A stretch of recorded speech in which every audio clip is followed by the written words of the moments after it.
Nos encontramos hoy nuevamente con el amigo, el historiador, diría yo, tan importante, Luis Ludueña López, que ya ha estado en varias oportunidades con nosotros, hablando de temas muy interesantes, no solo para la historia de España y de esta zona también de la región del noroeste de Murcia, sino interesante tema para todas partes del mundo. Hoy, don Luis viene a hablarnos en primer lugar de congresos llamados Terras del Safarad.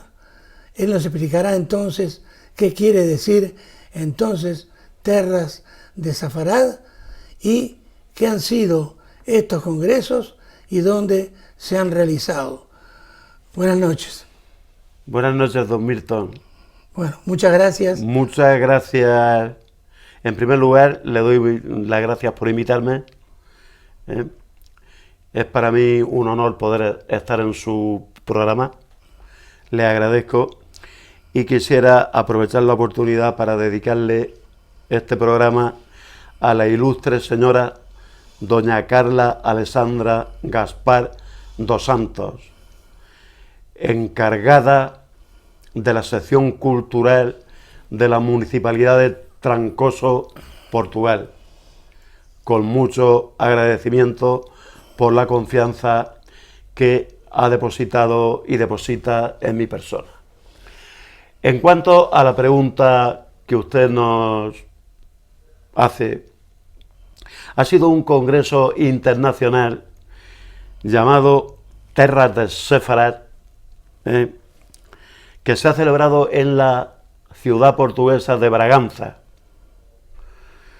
Han acudido judeos sefardíes de diversas partes del mundo, de Estados Unidos, del Canadá, de Brasil, de Argentina, de Holanda, de Alemania, de Bélgica, de España, de Portugal, etcétera, bajo el lema Sefarad, pasado, presente y globalización. Es un mundo apasionante donde se ha dividido el Congreso en varios actos centrales. Primero, los actos de oradores, en el que yo estuve presente con el tema La familia Báez Mercado, desde el punto de vista mercantil y financiero, pero también se habló desde del punto de vista genético de los sefardíes, dado por biólogos, por médicos. Se dio también el movimiento migratorio sefardí de la península ibérica a América. Se dio también cómo los judeos sefardíes dominaban los campos de la medicina, la cirugía y el arte de la barbería, y una serie de temas arqueológicos, de vestigios arqueológicos, de signos arqueológicos en la región de Trás-os-Montes sobre la presencia sefardí antes de la diáspora. Y luego por la tarde había otra clase de eventos, como puede ser exposiciones de fotografía, películas de cine, música sefardí todas las tardes. Y yo también he tenido la suerte de poder ver incluso el método como los sefardíes comen. Se llama el método kosher, que para mí era totalmente desconocido y para mí ha sido una gran experiencia.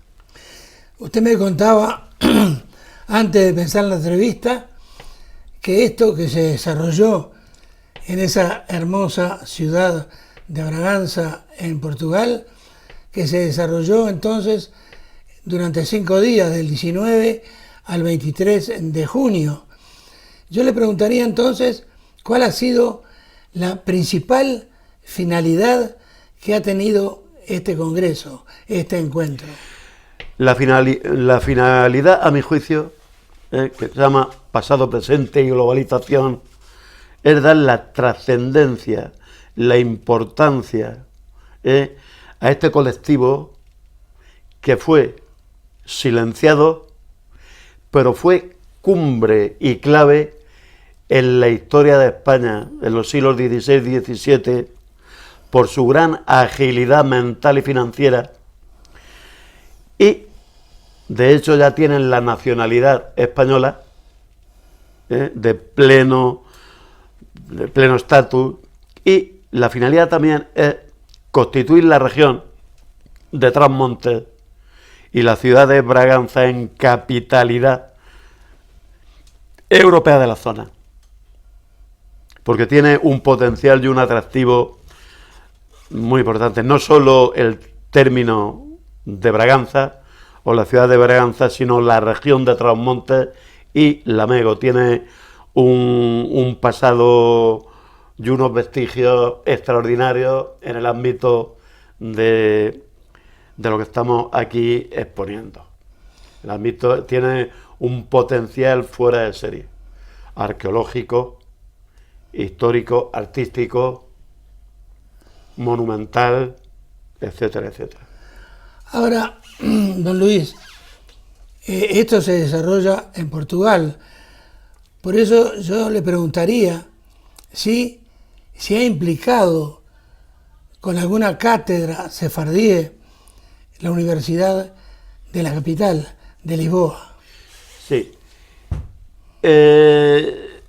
A mí, yo voy a contar mi caso particular. A mí me vienen mandando correos y preguntas desde el mes de enero. La cátedra de estudios sefardíes de la Universidad de Lisboa. El doctor Paulo Pinto y doña Carla Alexandre. Y a mí me vienen formulando preguntas y yo voy respondiendo. Hasta que llega un momento en que me dicen y me dicen una pregunta concreta. Estas familias en general y la familia va en mercado, los dineros los hicieron en las Indias, de una posterior emigración a las Indias, o en España. Entonces yo les contesto, digo, no, en el Reino de Murcia en general y en la Villa de Calasparra en particular. A partir de ahí recibo un correo y me dice, su tema ha sido seleccionado, desde ya se pondrá en contacto con usted otra persona, doña Marisa Domínguez Soares, que se encargará de perfeccionar y ultimar todos los detalles para su presencia como uno de los 18 oradores que van a intervenir en la fase oral del Congreso de Braganza. Precisamente, perdón, yo le iba a preguntar acerca de la cuantía, si la sabe, de los trabajos presentados, cuántos fueron aprobados y cuántos oradores finalmente hubieron. Pues presentados hubieron muchísimos, entre 300 y 400. Muchas. Pero iban descartándolas. ¿Hasta qué cifra? Entonces ya yo noto que los correos electrónicos se van intensificando con unas preguntas muy importantes desde el punto de vista mercantil, financiero, y utilizando ya unos lenguajes del siglo XVII, partidas de data, partidas de cargo, patrimonio, balance. Y entonces yo veo que se van intensificando y veo que hay un último. Un último que es el que le he comentado. El que me dicen, todos estos dineros los hacen después de una nueva diáspora a las Indias o en España. Y yo digo, no, en el Reino de Murcia en general y en la Villa de Calasparra en particular. Y entonces, a partir de ahí, recibo un correo que me dice, ha sido seleccionado desde ya. Dice, y a partir de ahora se pondrá en contacto con usted una persona exclusivamente que se entenderá con usted en todo. En materia de preguntas, en materia de viaje, en materia de diseño de viaje, en materia de... Tengo entendido que su trabajo ha sido distinguido con el número 3 y quisiera que le contara a los telespectadores entonces el contenido principal de ese trabajo que usted presentó. Bueno, antes de nada quiero mandar un fuerte abrazo y un saludo a los hijos de Juanito de Valentín que viven actualmente en Zamora.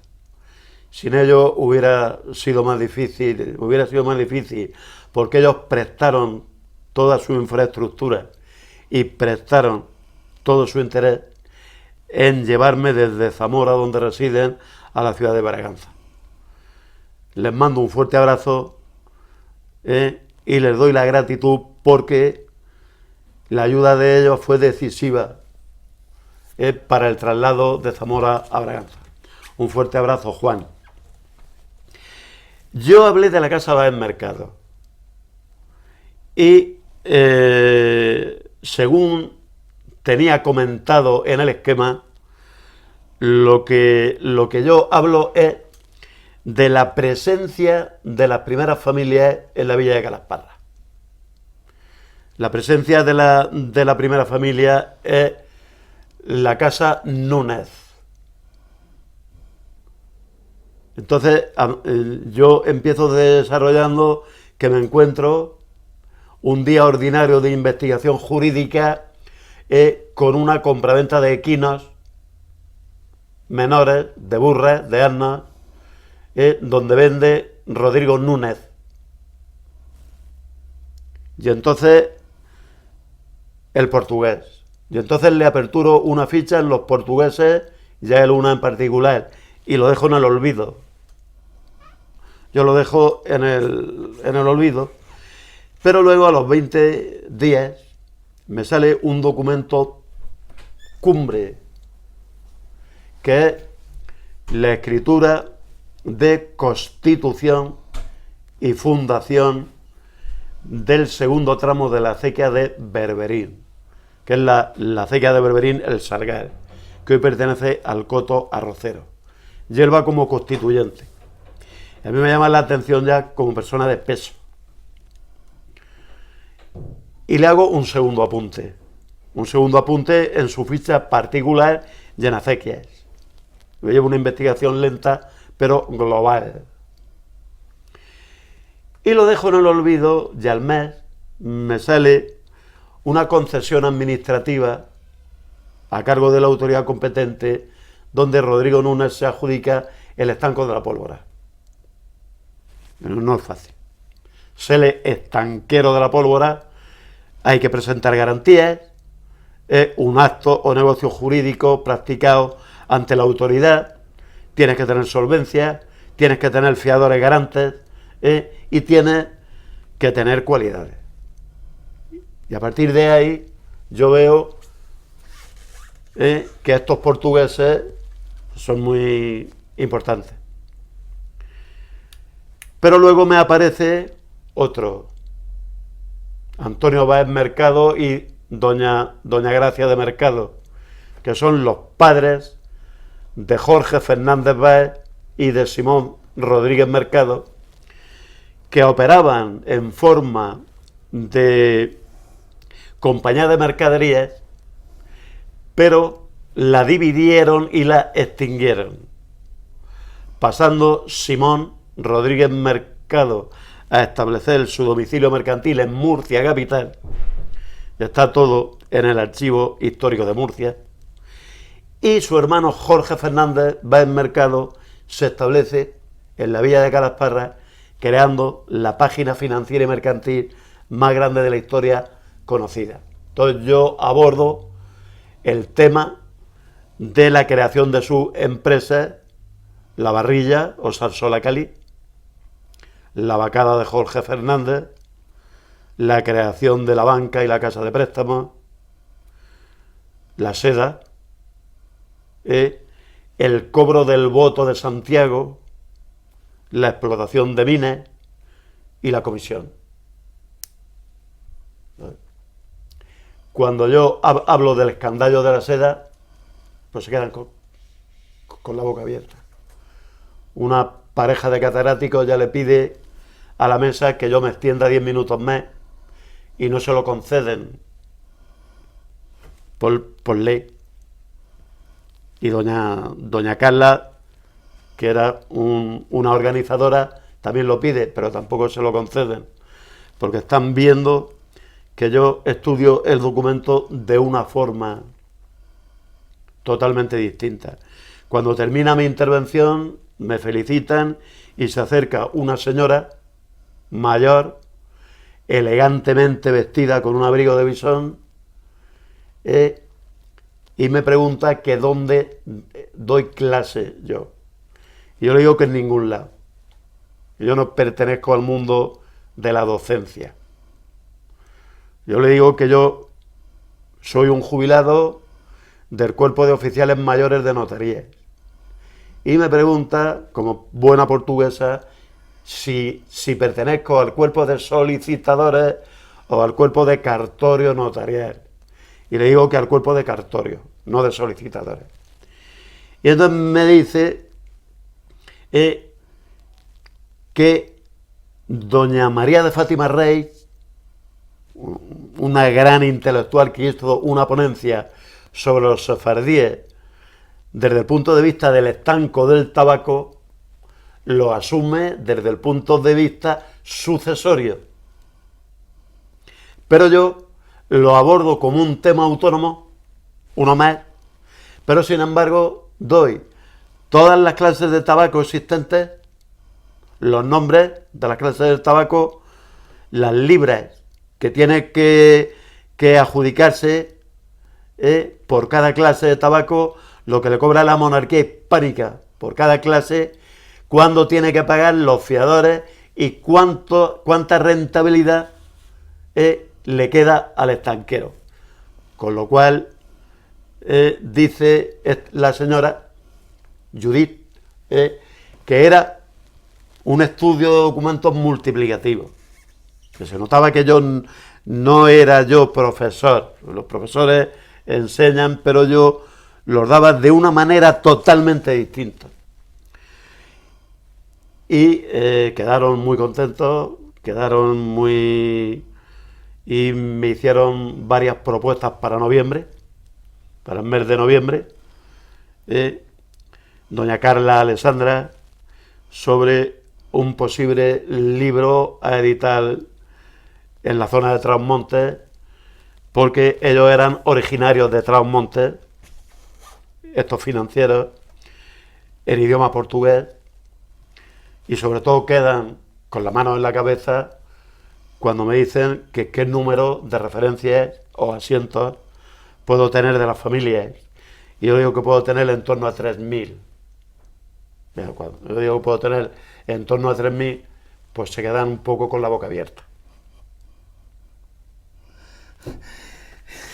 Don Luis, para quienes poco, yo diría absolutamente nada, sabemos acerca de este tema, yo quisiera que en palabras, por decirlo de alguna manera, un poco más terrenales acerca de su conferencia allí en Braganza, el tema central era entonces los conversos de Trasmontes en el Reino de Murcia y en la villa de Calasparra.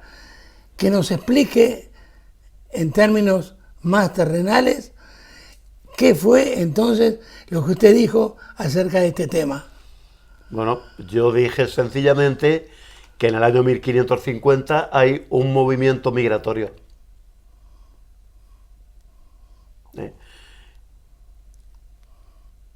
los sefardíes tuvieron dos caminos: o convertirse al cristianismo, que son los conversos, o ser expulsados de España. Por eso allí lo que hubieron, allí habían conversos y no conversos. Habían algunos jóvenes que llevaban la gorrita, que llevan el casquetillo blanco, muy jóvenes, pertenecientes al mundo de la empresa, muy empresarios, muy financieros. Y lo que yo digo es que aparecen en el Reino de Murcia y ellos se dan cuenta de la fertilidad de la tierra, de los sistemas de riego, que posiblemente usted me preguntará algo, datados de la época de los árabes, de la abundancia de ríos, de la buena climatología, y que verdaderamente el término de Calasparra constituía un moreral inmenso que comprendía desde la Mojonera de Ellín hasta la Huerta de Murcia.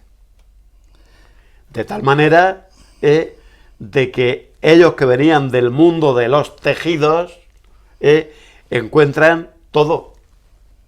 Encuentran calidad en los riegos, riegos tradicionales, riegos de tanda, 4 ríos, la columna vertebral, que es el río Segura, se encuentran plantaciones de moreras con unos métodos extraordinarios que les permite el cultivo de la morera, la hoja, la seda, la crianza y la exportación. Pero claro, luego ellos ya dan rienda suelta al ADN mercantil y financiero que tenían. Muy bien, para terminar la primera parte de la entrevista, quisiera que usted hiciera una breve reseña acerca de las familias importantes de aquella época, y si yo no me equivoco, usted en alguna otra entrevista nos habló de que quizá el más importante haya sido el gran empresario Jorge Fernández Báez. Entonces cuéntenos un poco acerca de estas familias y de Fernández Báez. Bueno, pues Jorge Fernández Báez yo lo tengo nacido. Era hijo de Antonio Báez, el portugués, y doña Gracia de Mercado. Ella era doña, es muy importante, él no. Eran conversos. Y aparecen instalados en Calasparra, en la calle de la Cárcel, que hoy existe, con una modesta tienda de tejido. Jorge Fernández Báez está siempre situado al lado de su madre. Su madre posiblemente fue la artífice de crear la vocación financiera de Jorge. Jorge está en la tienda viendo cómo miden las varas de tejido y ya observa que sus padres y su madre los precios los aplazan. No cobran en dinero contados, los aplazan. Dan facilidades. Pero claro, cuando él, junto con su hermano Simón, crean la sociedad de mercadería, pero la disuelven rápidamente, porque son dos fenómenos, dos astros. Uno que, como he dicho, se instala en Murcia y Jorge en Calasparra. Pero Jorge lo primero que hace es ver que en todas las casas de Calasparra hay un cultivo obligatorio que se llama la barrilla. En Ellín se llama salicor de la Mancha, en Galicia yerba de los saboneiros, que allí en Portugal lo entendieron, pero no sabían lo que era. Y él lo que se da cuenta es que lo utilizan obligatoriamente porque lo secan en la sombra, lo cuecen y con el líquido hacen zotal, jabón, desinfectante y lejía. Entonces él dice, no, esto es que lo tiene que utilizar todo el mundo. Y entonces aborda su primera empresa, que es la producción y exportación hasta Flandes de la varilla. Ese fue el primer proyecto empresarial. Y luego salían los barcos desde Laredo, bueno, desde donde doña Juana, la infanta doña Juana, llegó al casamiento para casarse con don Felipe el Hermoso. Lo hemos visto por el puerto. Y luego de Flandes se traía géneros, los más famosos del mundo, los paños de color y todo eso. Pues una tienda de un pueblo de 650 habitantes vendiendo paños de Flandes. Dígame. Ese fue el primer proyecto empresarial. Y luego el segundo proyecto empresarial es de observación directa también. Él ve que más o menos en los cultivos de la morera hay que darle entre 4 y 5 rejas al año. Y que las vacas y los bueyes de labranza los traen de Murcia o de la Sierra del Segura. Entonces dice, no, yo voy a crear por el método portugués, mediante la selección de razas, voy a crear la vacada más grande de la historia.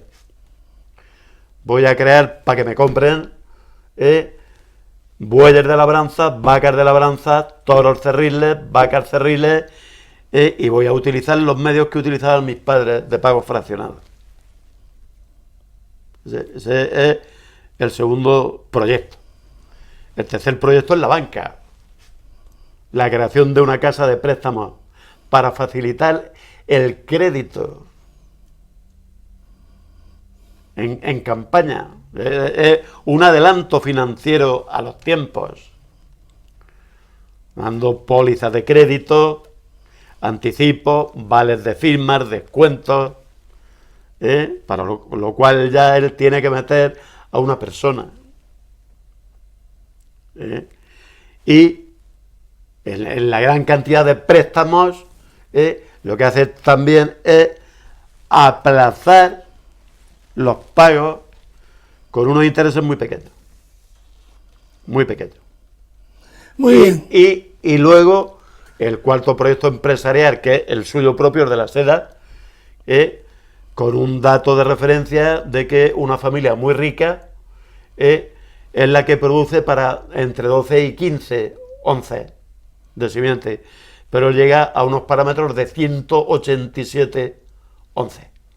Eso no es convertible, y él llega a saber que un capillo en línea recta tiene la sexta parte de una legua, y que cada 13 moreras le dan para una onza, y una onza tiene 25.000 cagadas o simientes vives. Entonces estamos ante un impacto. Y luego, por último, el cobro del voto de Santiago al 10% en trigo o en dineros contados,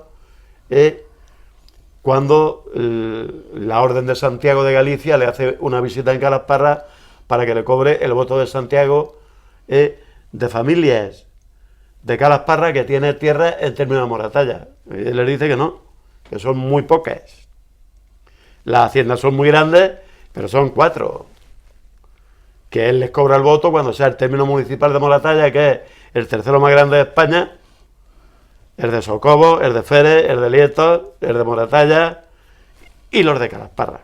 Bueno, se ven abocados a decir que sí.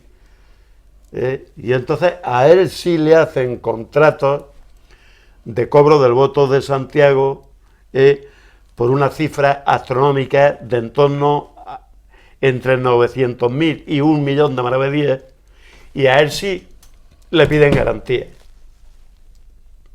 A él sí le piden garantías. Y a él siempre lo avala la familia Rodríguez Cáceres. Francisco Rodríguez Cáceres, Manuel Rodríguez Cáceres, Manuel Enrique, los sefardíes. Pero dése cuenta que es muy importante. A él sí le pedían garantías. Una persona tenía una solvencia fuera de serie. Él no pedía garantía, pedía alguna garantía. Cuando concedía un préstamo desorbitado, que no es traducible, hoy día pues él constituía hipotecas de Iuri Pignori sobre hoja de morera, sobre ganado, sobre tierras, pero no como a él lo... Y por último, para terminar, decir que él hablaba 5 idiomas. Hoy que se le da tanto, en una época con un 96-97% de analfabetos, él hablaba el portugués, él hablaba el castellano o español, él hablaba el genovés, que es la lengua del Mare Nostrum, que se puede entender en Génova, en Nápoles, se puede entender en Córcega, en Cerdeña, en Mallorca y en Valencia. Él hablaba el flamenco, porque las operaciones financieras a Flandes iban en flamenco, que se habla en Bélgica, en Luxemburgo, en Alemania, y hablaba en ladino, a puerta cerrada.